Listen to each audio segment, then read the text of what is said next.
Yang pertama itu ada pengertian administrasi pendidikan.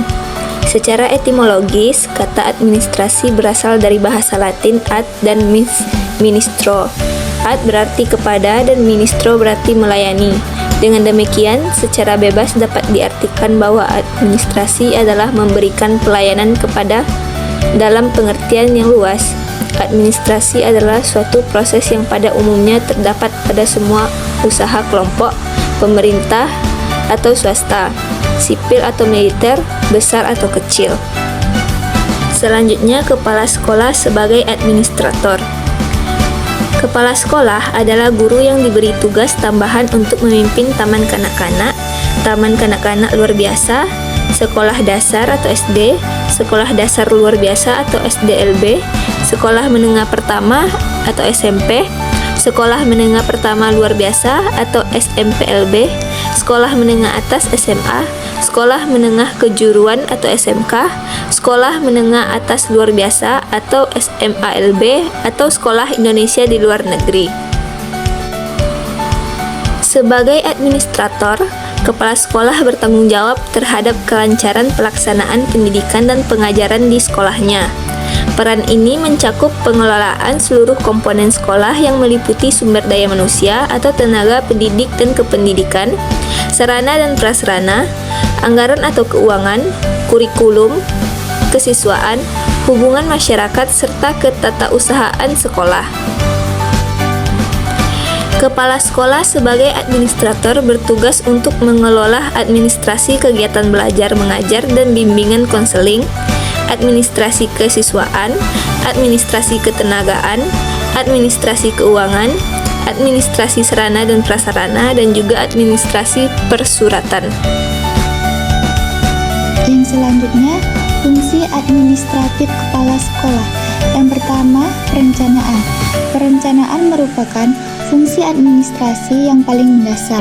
Dalam konteks administrasi sekolah, perencanaan adalah proses penetapan tujuan-tujuan sekolah dan menentukan cara terbaik untuk mencapai tujuan tersebut. Yang kedua, pengorganisasian. Pengorganisasian adalah proses mengatur dan mengalokasikan pekerjaan, wewenang, dan sumber daya di antara anggota organisasi sehingga mereka dapat mencapai tujuan organisasi. Yang ketiga ada penggerakan. Penggerakan adalah membuat semua anggota kelompok agar mau bekerja sama dan bekerja secara ikhlas serta bergairah untuk mencapai tujuan sesuai dengan perencanaan dan usaha-usaha pengorganisasian. Yang keempat ada pengawasan.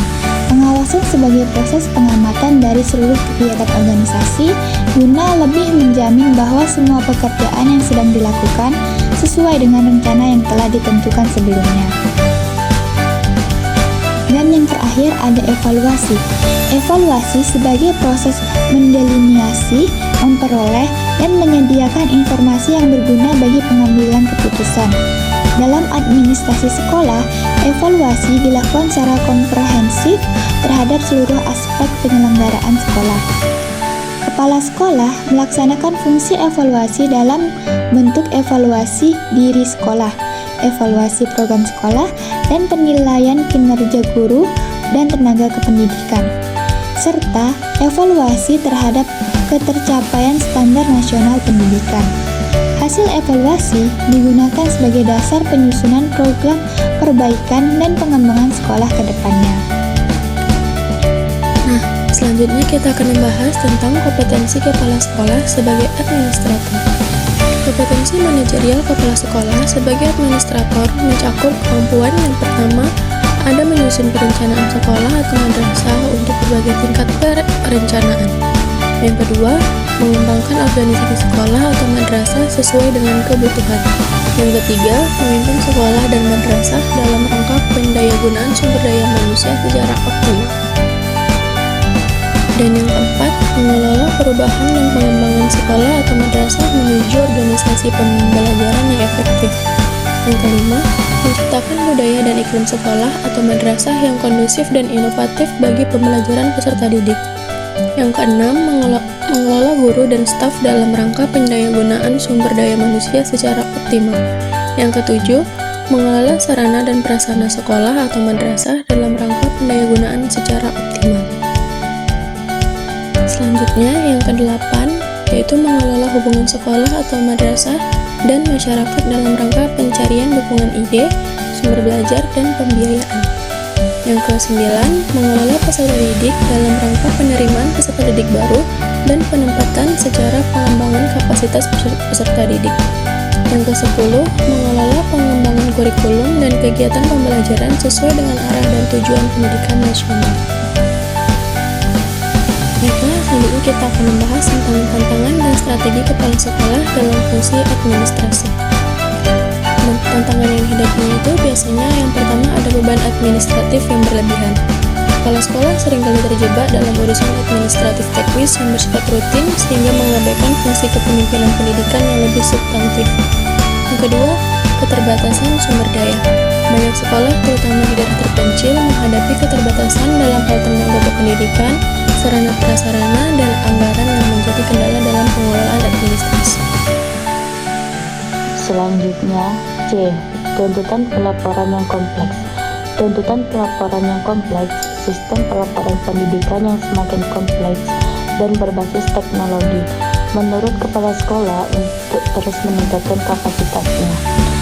Yang D.